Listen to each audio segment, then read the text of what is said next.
thank you everybody for attending another episode of Executive Talk. Those are here live with us in our studio audience, and also those who are watching us live. Before we get started, I want to go ahead and paint a picture for you guys. I want to paint a picture. You're going to work. What are you thinking about? You're probably thinking about the traffic, but you're also probably thinking about the project that you have due. You're already thinking about what time do you get off work. You're going through a lot of other things on your way and on your journey to work that you're not even considering a lot of other factors that happen within the workplace. And that's what we're going to talk about today as business owners. What things should you consider about your workplace that you're not paying attention to? For those that are watching on Facebook, for those that are watching on YouTube, really pay attention to this because this is serious business in this particular topic. I painted a picture that sounds very rosy, but at the other end, what are we not paying attention to? And today we're going to talk about workplace violence. How often does that happen? What is workplace violence?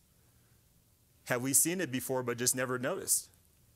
This is what we're going to talk about today. And in order to talk about this topic, somebody who has more experience than I do, we've invited Captain Mike Gross with us today. He is the captain of the Glendale Police Department to talk to us a little bit further about workplace violence and what it's all about. So without further ado, please help me in welcoming Captain Mike Gross. How you doing, Mike? Thank you. Thanks for being here. So now, before we get into today's topic, just give us a little background on you. How long have you been part of the police force? Just over 25 years. Okay. And been in every level of the agency, uniform patrol, investigations, everything you pretty much can do. And then about the last 5 years, been concentrating on this particular topic that we're dealing with. I got you. So have you noticed, like in the last 5 years, there's been something that's, I don't know, just really prevalent within what's going on? It is definitely really prevalent, unfortunately. It doesn't seem like we can go even a few weeks or a month without some type of a recorded workplace violence event. I think there's a number of factors for that, but this is a real part of our society today. It's just the way it is, and it's something that we certainly need to be prepared for. Sure. Okay. Well, let's go ahead and jump into it. And first of all, what is workplace violence? And by definition, it says workplace violence includes physical harming another, shoving, pushing, harassing, intimidating, coercing, brandishing weapons, or threatening, talking about, engaging in those activities. So talk to us a little bit further about, so that's the definition. What's your definition? Where do you go with that? Well, number one, workplace violence is the largest threat to our personal safety in America today. The vast majority of these events happen in the workplace, and certainly your workplace violent event may look like this. It may be hair pulling and somebody throwing a stapler across the cube farm, but certainly the worst incident of workplace violence is the active shooter threat. Okay. And I know that these get a lot of media attention recently in the last few years, and that's probably about as bad as it can get. And it's really important for us to be sensitive to the topic and see what we can do, be a part of the solution instead of part of the problem, see what we can do to keep it from going that far. Gotcha. I got you. So that is definitely an escalation event once it gets to the active shooter part, right? Absolutely. The vast majority of the people who are involved in these active shooter events are people that work or have worked at that particular business. So they're people that they know you, they know the inside of the business. And there's a lot that can be done, I think, to prevent those things from happening. They have generally a long planning stage as opposed to somebody just walking in off the street. It's a real quick planning thing. Theirs is long, and there's plenty of waypoints along the way to intervene and do some prevention. Gotcha. And so let's talk about that escalation. How many people have seen this movie? It's Office Space. Yeah. All right. So for me, that's one of the funniest movies ever. So, I love Office Space, but this particular scene is the scene that stands out in this particular moment. I don't know if you guys remember, but it was Milton. He had the red stapler, and everybody disregarded him. And so explain to us this, because this happens to a lot of people, and they probably feel, just not heard from, and they're going through a process. So talk to us from your point of view as to how this escalates. Well, and I agree. And I think Workplace Violence, or Office Space here, is a great workplace violence movie. If you haven't seen it, you should see it from that perspective. And, Milton and his red stapler, They continue to move him around. They're going to have to move his, office. They're going to have to move him here. And actually, at the end of this scene, he says, okay, but I'm going to light the building on fire. So if you haven't seen it, spoiler alert, there's a fire at the end. And it's important to realize that, because the vast majority of these offenders, they broadcast their intentions. And a lot of times it's just that people are not paying attention or looking in the right place. 85% of them broadcast their intentions, and the vast majority of the time that is over social media. So if you're in the workplace and you're dealing with, somebody who might be having a hard time, and they're starting to make comments like, it'd be so easy to get a gun in here, or something like that, that's not something to just be disregarded, or just, oh, that's just Maurice, talking around the water cooler. I didn't really do it. That's something to be sensitive to. Sure. and tell somebody. But oftentimes employees don't know, well, who do I tell? And I don't want to snitch on somebody or something. They're not sensitive to it. And so helping them with some good procedures and policies on how that works is usually the best way to go. Absolutely. And one thing I liked about this, with Mike actually introducing this, is if you guys remember the movie, remember the escalation. He was the guy that was constantly, he had a need. And that need got disregarded, and he kept on getting pushed away. His office space got taken away, his cubicle, okay?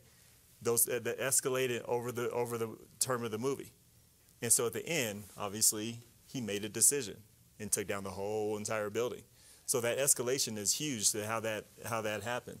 So we talked about an active shooter, and that's part of the escalation of workplace violence.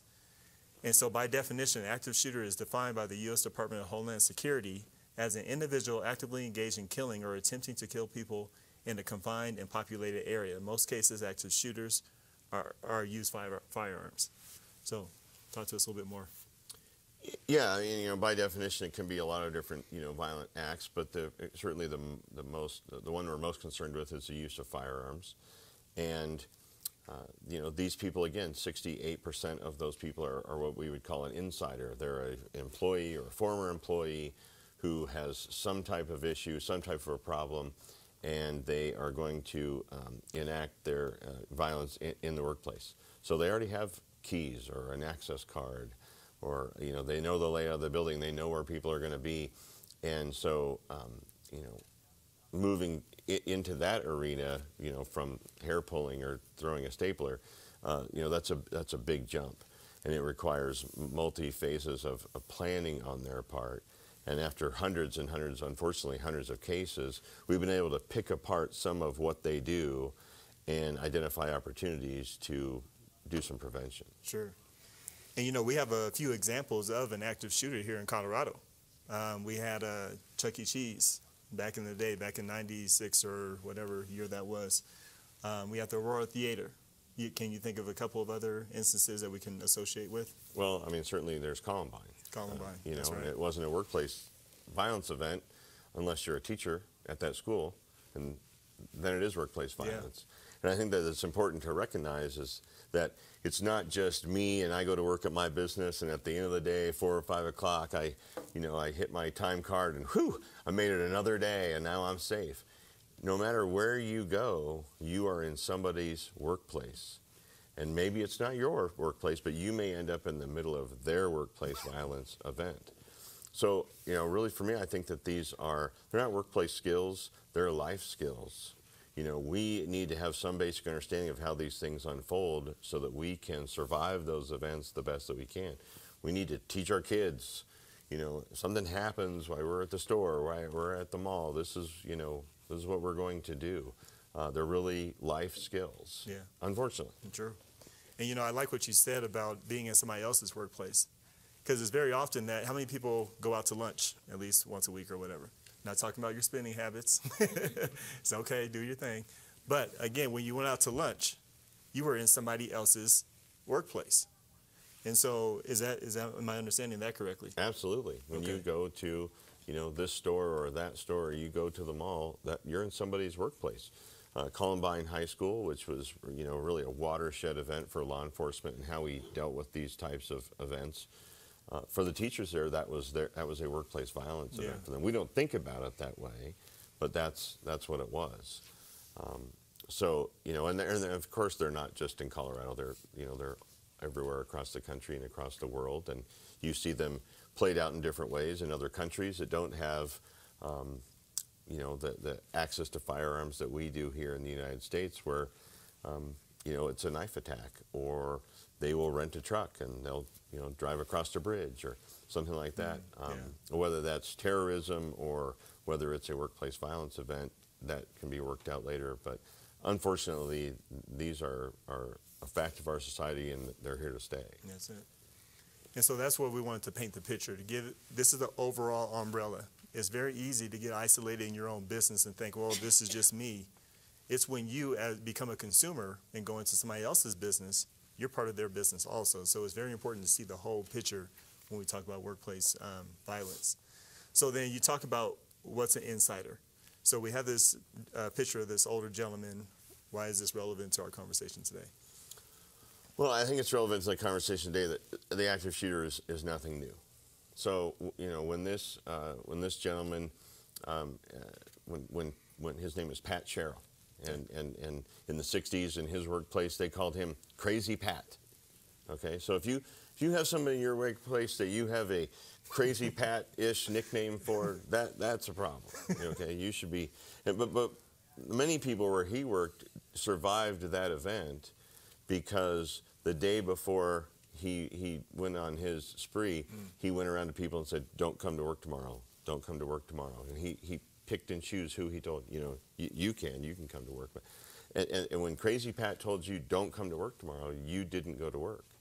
And so when he walked into the post office in Wichita, Kansas, and shot several people, they survived that. And this is where we get the term going postal from. Oh, gotcha. So that was just an active shooter, but we didn't categorize it. There was no Department of Homeland Security definition at the time. But everybody knew who Crazy Pat was. The police department knew. All of his coworkers knew. But they weren't sensitive to it. He broadcast his intentions. You know, we didn't have social media at the time. He couldn't put it out on Facebook, "Don't come to work tomorrow." Right. But he went around and told people, "Don't come to work." You know, the police department knew who he was. He used to mow his lawn in the middle of the night. He really was crazy. All of his neighbors knew. So this isn't a new topic. We look at it differently now. The availability of media drives a lot of that, but this is nothing new. Gotcha. And I think we've all may have experienced maybe in prior workplace where we had that person and we weren't really for sure about, right? And it's like, oh, that guy, can't wait till I go home. I hope he leaves early. We probably had that uncomfortable feeling, you know, that happens. It's with us all the time. So who are they? So, you know, one of my favorite shows, again, is Criminal Minds. I love the profiling. So give us kind of this overall profile as to what it typically looks like. Well, I don't advocate profiling, but I think it's important to understand who they are, because I think sometimes we have a tendency to build these people up in our mind as being a lot more than they are. You know, we can talk about that the vast majority of them are male. The vast majority of them are white. You know, they are armed with a handgun. Why is that important? It's important because if you had somebody who was really intent on you know, doing damage to a lot of people, they wouldn't bring a handgun. A handgun is relatively hard to shoot accurately. It doesn't carry much ammo, and anybody can learn easy techniques on how to defeat a handgun. They're operating alone. You know, again, if we were really trying to do some damage, there would be you know, several of us. Even in the very, very few cases where there was two people, they stayed together. That's not really a tactic that somebody who knows what they are doing would use. You know, 40% of them commit suicide. You know, they have a plan, that plan doesn't work out, and they end up taking their own life. So, and these events are very short. So if you can even get through this just a couple of minutes, you have a high probability of surviving that. This is not the Navy SEALs coming to your workplace or Army Delta. That's not who these people are. And it is with some real basic training and techniques, the average person can overcome this and survive this threat. No problem. Gotcha. And so it's interesting, you have an algorithm analysis, which I never heard of, but you have a couple of statistics here. You have 51% of attacks occurred in the workplace, 40% of the attackers committed suicide, 40% of the attackers were killed, 37 of the attacks were over in under 5 minutes. That's fairly quick. Absolutely, and when you consider that the average response time, police response in the United States is 12 to 15 minutes, you know, what I tell people is, in this instance, you have to be your own first responder. Because, you know, there's a time of response, there's also what we call victim time. Something starts to happen, somebody has to say, I need to call 911. Then there's the call taker that takes the call and the dispatcher that sends the cars out. All that is happening. The police officers have to drive there, and then once we get there, our mission is not to save the people. Our mission is to stop the threat if it's still going on. And so really you have to be your own first responder if this threat comes to your workplace or is involved in your day. You've got to be able to handle that. You got to be able to get through those first few minutes. Gotcha. I got you. So yeah, you did specify a specific timeline. And I think it's important to understand that from the time that they actually get the call and able to respond, there's probably about 10, 15 minutes gone, right? Well, right in there, yeah, right? Absolutely. I mean, the national average is about 12 to 15 minutes for that process to go through. Yeah. So that's pretty serious. That's pretty serious. And here's some more statistics here. We have 71% of attackers walked in, 74% of attackers entered through the front door, 68% of attackers were inside, and this one is really staggering. This 85% broadcast a perceived injustice. Earlier you were talking about social media and how we have access to that. Explain to us about this broadcasting. Yeah, I mean, there's been a number of different cases. I mean, when you have one of these situations, the FBI comes in and they do, an exhaustive background into, the last several months or a year of this person's life, and oftentimes they find that they're broadcasting these injustices, or at least their perceived injustice, and they're usually broadcasting it on social media. There's been cases where, a college student posted over 25 videos on YouTube, all talking about how angry he was with his fellow students, and the other students were watching them. And his last video said, tomorrow I'm going to go to this sorority and I'm going to do this. Well, he's posting all these things, but nobody's reporting it. A lot of what we're seeing now in the business world is a pre-termination background check. We all think about doing a background check before we hire somebody, but not before we fire them. And part of that should be, somebody needs to look at their social media. What are they saying on social media? Did they just buy a new, AR-15? Did they just get a divorce? Are they obviously having some problems? Is this going to be the straw that broke the camel's back? Maybe there's a way we can help this person with some employee assistance or something and intervene and help them and salvage them, then, be the catalyst for that violent event. Gotcha. So then, indicators of violence. I think one thing that one of our misconceptions is that these people just snapped all of a sudden. They woke up one day and just snapped. Is that correct, or is that totally? No, they just don't snap. They broadcast these things in a number of different ways to their coworkers, on social media, to their family and their friends, and it's just a matter of being sensitive to it, and knowing what it is when you hear it or see it. Gotcha. All right. So then let's talk about a couple of triggers, and you tell me which one makes the most sense. So firing or layoffs, complaints from coworkers, bad evaluations, unappreciative supervisors, being talked down to. How are these triggers just kind of create that scene for that person emotionally? So if, let's say you work for me, how am I creating a scene here to get things going? Well, one of those things in a microscope or as a singular event probably isn't a big deal. We all get called into work on a Saturday or a Sunday, or we don't all have, the absolute clarity from our supervisor about what they want us to do or what our goals are. Sure. And things like that. But the real issue becomes, if I work for you and I worked for you for a year and I come in 20 minutes late every day, just as an example, but me and you are good, I still do a good job while I'm here, and so you don't really make an issue of it. And then you get promoted or you leave or something happens, I move, and now I'm working for Supervisor B. And Supervisor B comes to me and says, you know, hey, Mike, you've been late, 20 minutes late, like every day this week. You know, I'm going to have to write you up. You got to get here early. There's a lot of people out there. You know, we would like all of our employees to go, you know what, Supervisor B is right, and I should be better, and I should get here on time, and I'm going to change my behavior. But that doesn't always happen, and a lot of times they say, man, Supervisor B doesn't like me. I've been working for Maurice for a year. He never brought it up. He never had a problem with it. And then for me, that is a perceived injustice. I'm not being treated correctly. You know, call it what you will, but that is where it starts. And that's where it's really important from the employer side of this equation to have consistent policies and procedures and have really work on your supervisors to make sure that they are using those consistently. And that's a lot of prevention to get away from this perceived injustice.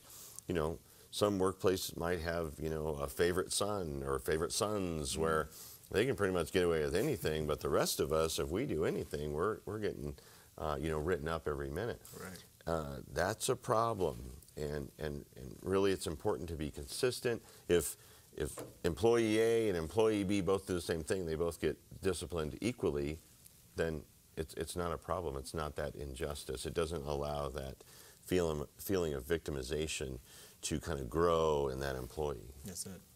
And you know, the progression of the attacker, if we look at what you just said, the perceived injustice, it didn't take much for him to get into that place of being perceived in that injustice. So that's about how quick it can start. It can start to fester over time. Okay, again, think about Milton. He had perceived injustice. It didn't take much for it to graduate and get more. So as a business owner, how do I start preventative maintenance? What is pre-planning for a business owner? Well, really, I think you should kind of look from a macro view, you know, and then work it all the way down to the, you know, to the micro, the individual employee. Sure. Do I have policies and procedures? What are they, and are they effective? Are they complete? Are they comprehensive? And am I working with my HR, you know, department? If I have an HR department, but you know, a lot of small businesses, you're the boss and you're the accountant and you're the HR department. So, you know, what am I doing?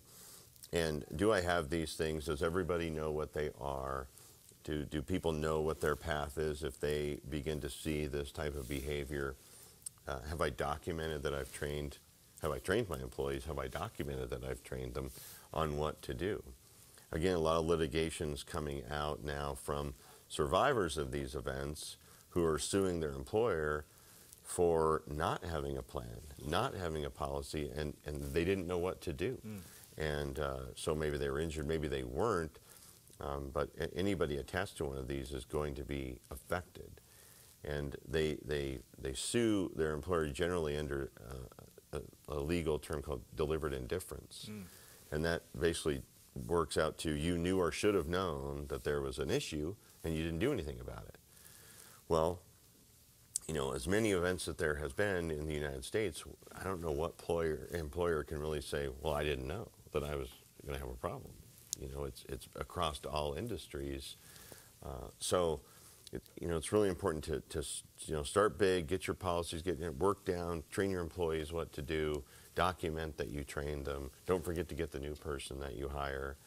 And, you know, that pretty much equals a real comprehensive, you know, plan at that point. Gotcha. So what would you tell a business owner? Because, you know, for a business owner as well, this can affect the business owner's overall brand. Let's say an incident does happen at your workplace. How do you, there's got to be some kind of recovery plan to get back and, so, you know, keep your business open. Yeah, absolutely.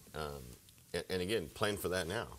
You know, don't try to plan while you are in the midst of an emergency or just after you had an emergency. Right. Plan for that now. How are we going to handle this? How are we going to speak to the media? How are we going to protect our brand? How are we going to get our employees that survive this event some help afterwards? Because they're going to need a little bit of help, or at least should be offered some help. Sure. But you're absolutely right. You brought Chuck E. Cheese earlier. You know, Chuck E. Cheese never reopened. That's right. You know, some of these businesses have been, you know, they just leveled them to the ground. Nobody was ever going to walk back in that building again. It was too much of an emotional event for the community. And so, you know, you got to have a recovery plan. How are we going to get the doors back open? How are we going to do this? How are we going to recover? And the time to do that is not when you're, you know, there's crime scene tape up around your building. That's right. That's right. So, Mike, with all the business owners that are watching, all the business owners that are here in the studio audience, what would you leave them with? What is their next step? What do you want them to do and understand? I think you have to understand that you have to be sensitive to the issue. It's not something that you can ignore. And it doesn't have to be a lot. It doesn't have to be a big, grand plan. But you really need to do something, and you owe it to your employees. You owe it to your business and your, you know, your business's future. This should be a component of your overall business plan and continuity of operations. Gotcha. You know, I want to add to that. You know, one thing that's indicative of business is between employer and employee is the dollar bill. The dollar bill can have you skip over a lot of things because you're in the rat race. You're trying to increase revenues for the next year. You're trying to get a project done by the end of the month. You're in the rat race. And how much time do you have to actually see these injustices? You know how people become closed off when they start having pain. Well, no, I'm good. I'm all right. There's a communication right there that you just say, you know what? Whatever. We got to make this money. We're going to keep pushing forward. So there's moments in time in our businesses that we need to actually come back. And is there something within our companies that's set up to actually speak to our employees individually? Maybe once a month you sit down, hey, how are things going? Is there something I can help you with? What can we do to actually help support your goals and where you're trying to go? Because minimizing but through communication can actually open up those doors and maybe shut down some perceived justices. It doesn't take much for people to feel lonely, isolated, and undervalued. It doesn't take much. A lot of us got out of a company that we work for because we felt those things and started our own companies. So this is our opportunity to give back, and it should be part of our business models to communicate with our employees to make sure that these injustices are not flourishing within our office space. I want to welcome everybody to continue this conversation. Please share it with your friends. This is great information. Thank you so much, Captain Mike, for everything that you do and protecting us and keeping us safe. Those that are here on Facebook, LinkedIn, and also YouTube, thank you for joining us. But in the meantime, Mike and I, we have to actually get back to work. You guys have a great day. Thank you so much for your time. Thank you, Mike. Appreciate everything.